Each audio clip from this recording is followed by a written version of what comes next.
everyone, and welcome. I am Professor Bear. I'm going to be teaching you a mini course, and today I'm broadcasting to you live from my back porch. So I'll just show you, this is my backyard. This is the reality of our lives in the COVID-19 world, so I hope all of you are staying well, staying healthy, and not getting sick. So today we are going to begin our mini course. We're going to learn a little bit about Python programming starting from the beginning. I'll just give you a brief idea of what the mini course is going to be like. It's going to be a miniature version of our Comp 112 class here at Wesleyan. In Comp 112, we have an introduction to computer programming. It assumes that you have not programmed before, although some students may have taken an introductory course in their high school, but may just not feel ready to go into the 211 to 12 sequence. You may be in that category. You might have a little bit of programming experience, or maybe this is your first time programming altogether. Whatever the case may be, let the adventure begin. So let me share my screen with you and get some slides up for you. Let's see. So,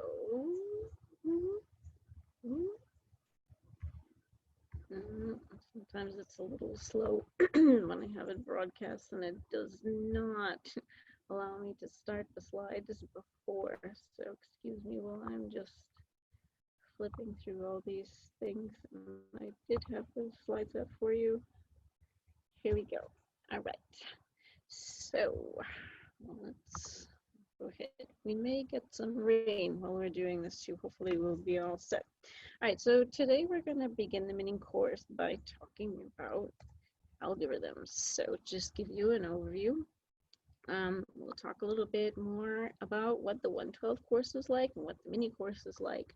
And then just give you some idea of like how the main course is graded. Now, of course, the mini course is not actually graded. This is just for your personal edification and for getting some feedback and getting experience, getting to know me a little bit, getting some ideas.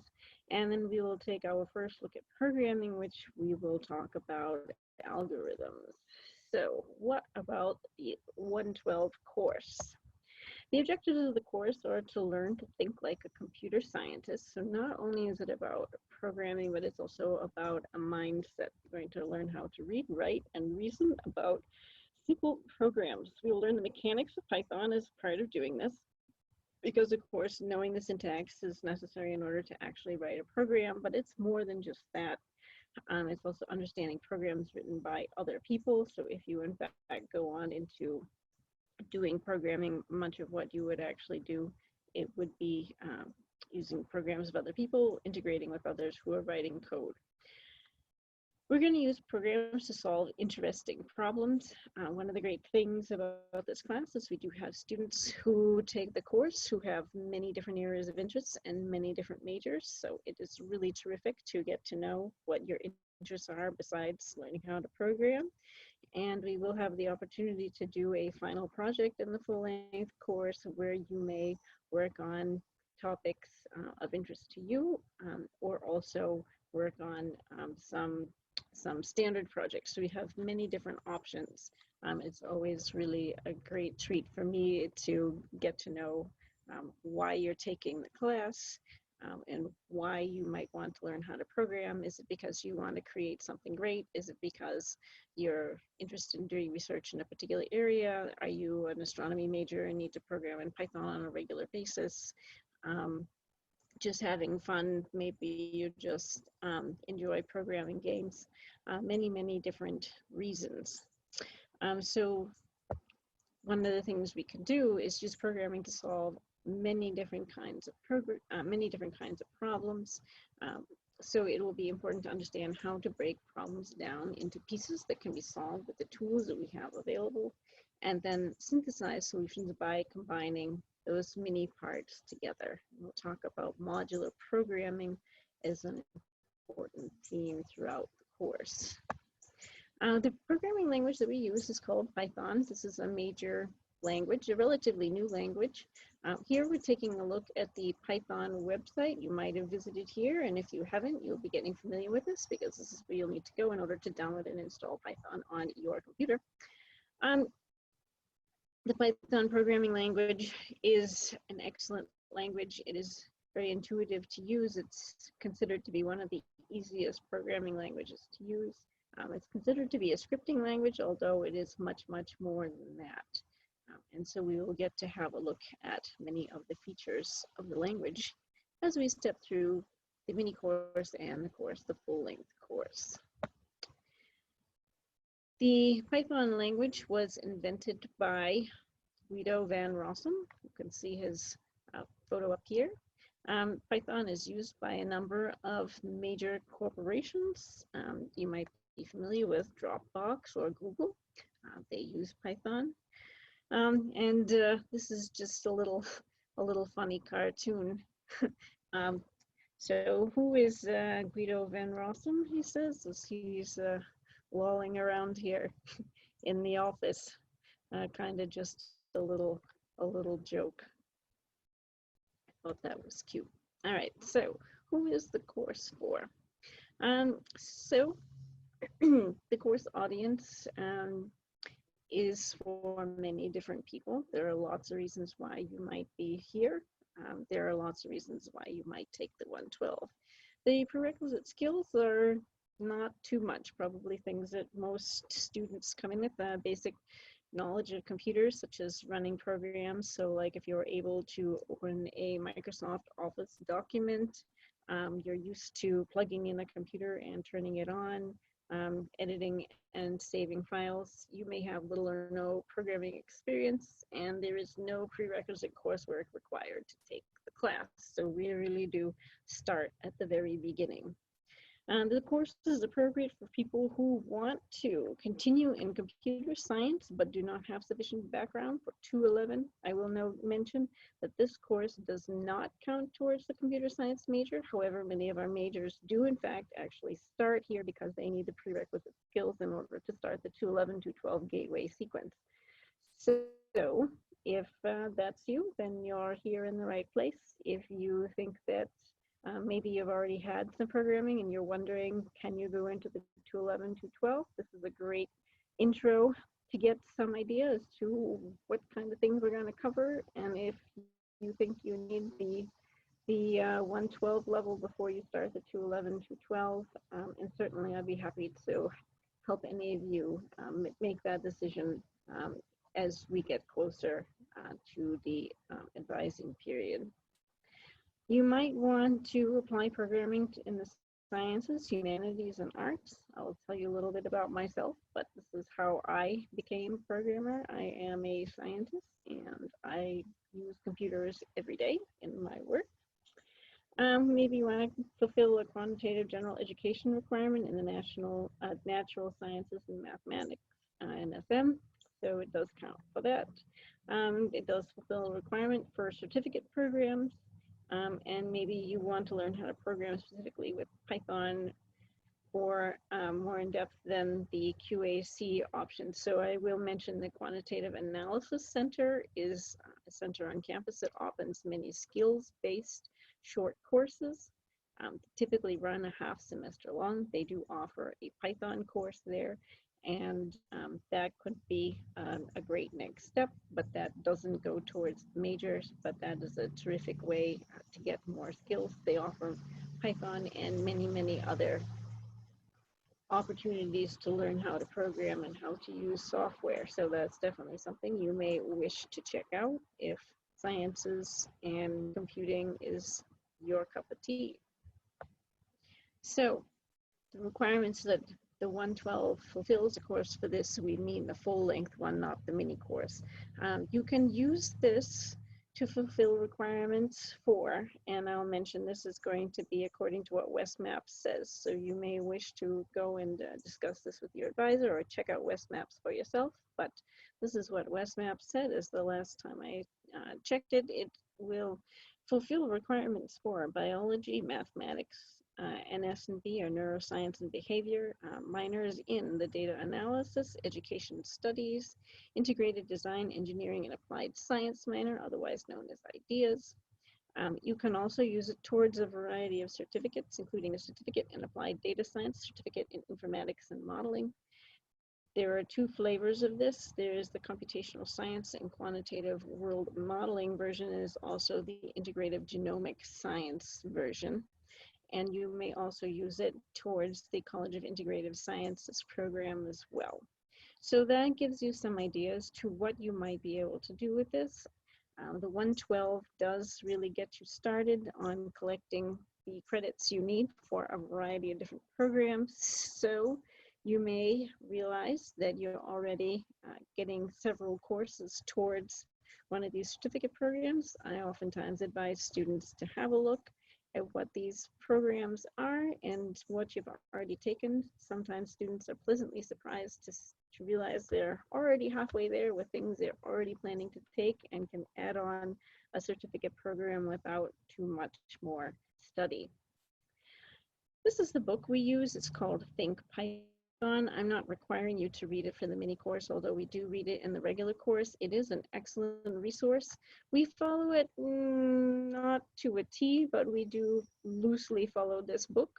One great thing about it is that it's freely available on the internet, so there's no reason not to have a look at that to see what great information it has. It is a very good, very accessible, readable book.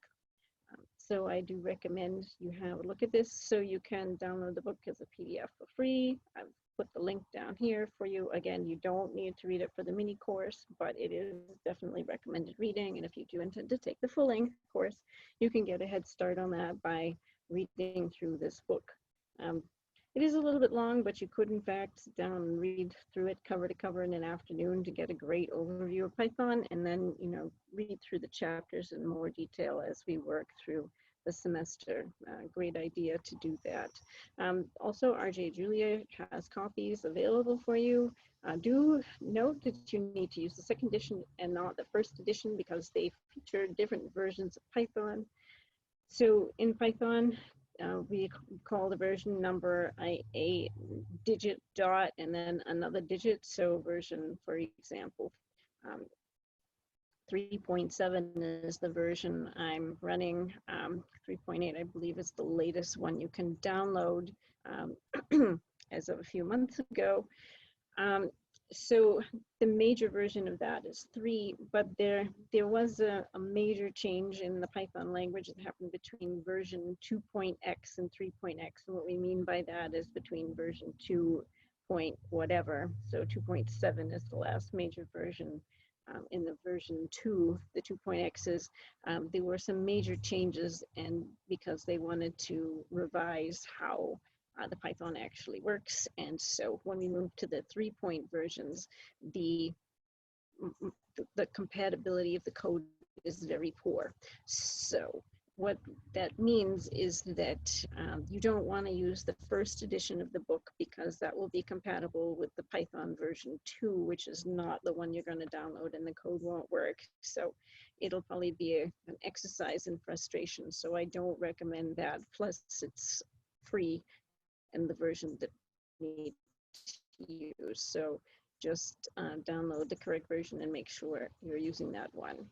And as I mentioned, we're using Python version 3. If you happen to have Python already installed on your computer, if you have anything, say, above Python 3.5 and above, meaning 3.5, 3.6, 3.7, 3.8, any of those really should be pretty fine. There's not that much of a difference between the versions within the 3s, so really any of those would be just fine. I, in fact, run a version 3.5 for compatibility with some software that I use in my lab. I usually use version 3.7 for doing your exercises.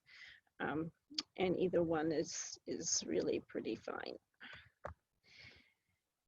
Okay, so I also mentioned that we maintain a Moodle website. So for our mini course, we have an abbreviated and shared Moodle website where we are interacting with well, we're sharing the website with a variety of other mini courses, so it is a little bit different.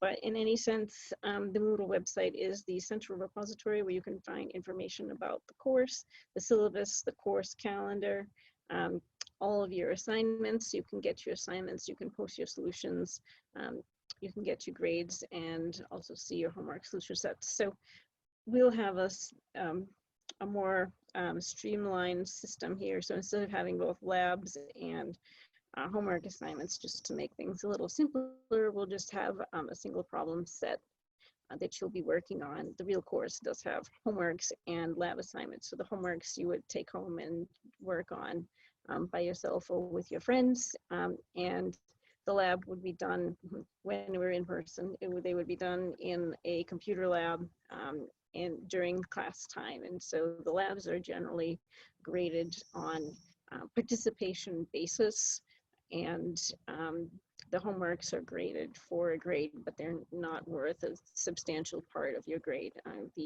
The exams and the final project are the major grade determining components of the course. Actually, I think I have the breakdown for you coming up. You can also find notices on the Moodle site and also slides from the lecture. So you can expect to be able to find some abbreviated versions of these things. For the mini course, you'll have a syllabus and course calendar. You'll have your 2 problem sets will be there. We probably won't have a whole lot by way of notices, but if we did, you can find them there.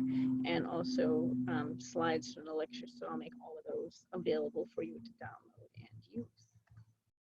All right, so topics covered in the full-length course include algorithms, variables and statements, strings, if and while loops, functions, lists, dictionaries, file input and output, and object-oriented programming. It sounds like a lot. This is basically the major topics that we hit upon during the course. This is essentially the titles of our lectures for the major components of the course. And so you can see that this is what we would be working on. Sometimes we have a bit of variation, and this time around will be somewhat unusual. Unfortunately, we lose a whole Tuesday. But anyways, that's life, and we'll deal with it. But anyways, this gives you an idea of the topics that we would cover. In the full-length course, we have a lecture on Tuesday and a lab on Thursday. So we in fact only meet once a week. To make things a bit more palatable this time around, I've broken those lectures in half to make it a bit more bite-sized for you.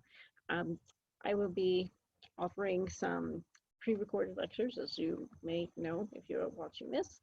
And I will also offer some lectures live on Tuesdays, but in order for us to stay on schedule, what I will do is I will offer 2 lectures on Tuesday with a break in between, so that it's more mix what we have in the real thing. But hopefully doing it in shorter pieces makes it a bit easier to sit through. An hour and 20 is a long time. It's even a long time for me to lecture. So anyways, hang in there, guys. All right. This is an overview of our grading. So of course, again, on the mini course, there is no grade. It's only just you get feedback from me to help you understand how you would do in this class and decide if this class is something for you. Your grade is comprised of several components. In the real one, we would have, well, so I'll say, you know, this is reflective of what we've done in the past. The syllabus, of course, you need to pay attention to for each semester. And being in the COVID world we're in now, it could change, but this gives you the general idea of how things typically go. There's typically 2 exams that together sum to half of your grade, and then the final project is another quarter of your grade, and then we have those laboratory sessions and homework problem sets for you to work on each week.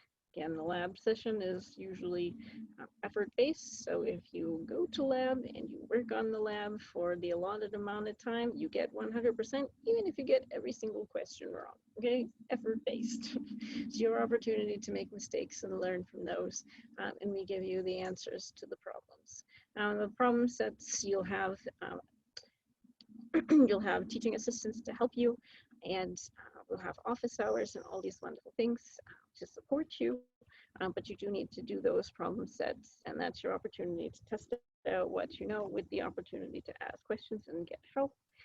We don't have TAs for this summer session. However, it should be a small enough group that I can give you all the interaction that you need, I hope. So we're trying to support you the best we can and give you all the opportunity to learn. All right, so a few words about me. Who is this professor, and why is a computational chemist teaching me how to program? So in fact, I am actually in the College of Integrative Sciences. I am not appointed in the computer science department per se, although I teach many courses there. So the reason is because I am a computational chemist and I program on a daily basis. We use computer programs to do things such as carry out molecular dynamic simulations to understand molecular motions. We try to do things such as invent new methodologies. I am very interested in understanding how molecules move and work. And some of the things that we're really excited about doing is developing molecular-based drugs to take advantage of a phenomenon called allostery, where you poke a protein on one side and changes what it does in another place. That can change its activity, and that's really exciting for designing new drugs and new functionalities for proteins in our bodies. Proteins do many exciting things. One of them is that because their jobs are so important, when they become mutated, they oftentimes cause disease. So we're really excited about ways to restore the function of proteins. I'm especially excited about P53, which is the tumor suppressor protein, and that stops cancers from happening. But when it does get mutated, 50% of all human cancers have this problem. We haven't solved this yet, and so this is what we are working on in my lab, among other projects. We have lots of projects. So as you can see from this, actually this is a little bit out of date for the current semester, but I teach the 112 course. I also teach scientific computing, which is COM 260. It's running under 260B this upcoming semester. Other things that I teach are the journal club, physical chemistry, and this course listed here, this is 221, which is a research frontiers seminar. So as you can see, I teach a lot of different things because my work is very interdisciplinary, and being in the College of Integrative Sciences, that is what we do. Some fun facts. So I asked you some fun facts, so I will share some fun facts about myself with you. I am in fact a graduate of Wesleyan. I went to graduate school here, and that is where I started my career in computational chemistry. And so Wesleyan's a really great place. I have been off to a number of other places and various faculty positions and postdocs and so on, and now I'm very happy to be back here at Wes with the opportunity to work with you. So far, I've rescued 2 greyhounds. You can see my Priscilla sitting here on the couch, and she's an Irish dog, and she was abandoned by the Irish Gypsies and was picked up by an international organization and came to the United States, and I adopted her. And this is my dog Max. He's an ex-racer from Florida. You can see we are walking near Wesleyan. We're just across the street from the fire station. On Cross Street, you might recognize this this location if you've been on campus. Yeah, many of you may not have been on campus, but anyways, we are walking near campus. That was taken back when I lived on campus. And I also currently have 6 aquaria. All right, so a few words about the mini course. These are the lectures we'll have. First, we'll talk about algorithms. Second, we'll talk about variables. Lecture 3, we'll deal with statements. And lecture 4, we'll deal with functions. So by the time you come out of this course, you'll actually have a fairly solid start to computer programming. Not quite enough to be self-sufficient yet, but you're getting close. You'll be able to do a lot of stuff. So hang in there for these 2 weeks. It's going to be an exciting journey. All right, so what you need to do to complete the course, there's a number of options for ways that you can participate. Keeping in mind that students may be in different time zones, they may have a variety of different needs. I'm trying to be as flexible as possible, which is also my philosophy when we are dealing with the real course. You can listen to the recordings asynchronously, which you may be engaging in right now. You can listen live on Tuesdays beginning at 8:30 EDT. We will do both the lectures back to back with a break in between.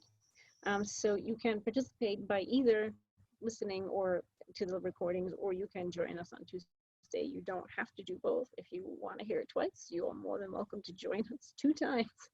Whatever works best for you, we're happy to have you join us as often as you like. We also will have the problem sets, so there'll be one for each of the 2 weeks that we'll be doing the mini course. So you can join us for group problem solving on Thursday at 8:30 Eastern Daylight Time, which is just the regular 8:30 time in Wesleyan in the East Coast time. But wherever you are, just move your clock to this time, and it will be to tell you what time that is in your local time zone. So you can join us live for that, and we can put you in breakout groups to work on your problems, and I will be happy to answer your questions. You may also sign up for problem solving. I am going to organize something on the Moodle page for that, and then you can meet with your group when you wish to meet. So you could do that instead of joining us live on Thursday. This could be a great option if this is a very inconvenient time for you, and then I'll be happy to meet with you during the office hours or whatnot. Or you can opt to work independently on the assignments as well, however you wish. You do need to post the solutions if you want me to give you feedback. So you need to please turn them in by Thursday at 2 p.m. This is when I grade, and this is very similar to what our deadline is like in the regular course for the lab work. The problem sets, in fact, actually, you would have them Tuesday to Tuesday. So you would get an assignment on Tuesday for the topic, and it will be due the following lecture. Please post your solutions to Moodle to receive feedback. Again, the mini course is not graded. Assignments are only for getting feedback. This should only be helping you, and this should not be, a deterrent for you to not turn it in, right? So please just share with me what you have, and be happy to go over those with you. It's a low-stress, fun way to become familiar with the work we do here at Wesleyan. So again, this is a very friendly course. Please look at it that way. So then, let us actually take a look at programming. So this here is a sample of some code. This is actually taken from a student project, and I would encourage you to just pause the video and read through this. So hopefully you've had a moment to look at this, and a few things should jump out. You should be able to recognize a few things of what's going on here, right? You can recognize this is a print statement. This is probably something that's going to print on the screen. It looks like there's going to be some selection of different options, and we can see that there will be some interaction here, right? So the user will be encouraged to respond to a particular question that is being asked in here. And that is exactly what this code is about. And hopefully this gives you just some idea, like, okay, like maybe I've never seen a computer program before, but I could understand something about this. Why should you learn how to program? Well, maybe you want to interact with a computer on your own terms. Maybe you want to automate the boring tasks. Maybe you want to bring your ideas to life, creativity. Computers can do certain tasks much faster than humans, and you think about, why do you want to learn how to program? The reasons why people program are as various and sundry as the individuals who take the course itself. So that brings us to imperative programming languages. There are more than one style of programming, but typically what probably comes to mind to you when you think about programming is a series of instructions that should be executed one after the other, which is exactly what imperative programming is. But there's more in the world than just that. So in imperative programming, it is a kind of an idea, a paradigm, a way of thinking about programming that explicitly tells the computer what to do and how to do it, step-by-step instructions. It requires an algorithm, which is that set of instructions. Programming languages are going to allow us to communicate the algorithms to the computer itself. Programming languages are going to provide those instructions to the hardware of the computer so that it will in fact actually calculate whatever it is you wish for it to do. Just to give you some examples of imperative programming languages, Python, which we're learning here, is one. We also have the C languages, C, C++, C#.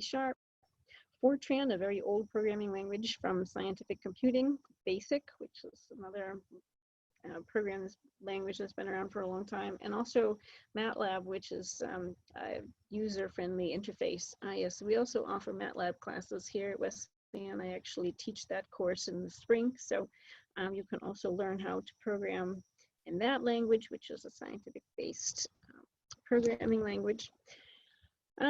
But as I mentioned, there are other types of programming, such as declarative, and in this kind of programming, which we don't cover in the course, you're going to tell the computer what you want to happen, and the computer figures out what to do. This is more like machine learning kinds of stuff, and so that is a very exciting type of programming, but it is different than the programming that we'll be doing here.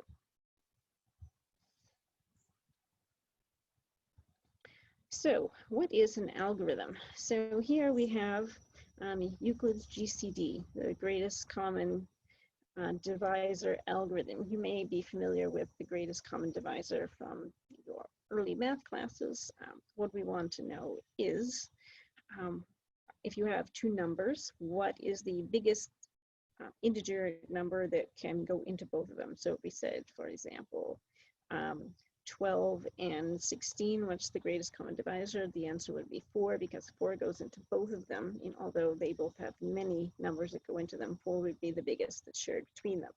So this is the flow chart that represents Euclid's algorithm for computing the greatest common divisor of two integers. So it's very interesting to follow the steps and look at this. We'll actually be taking a closer look at this.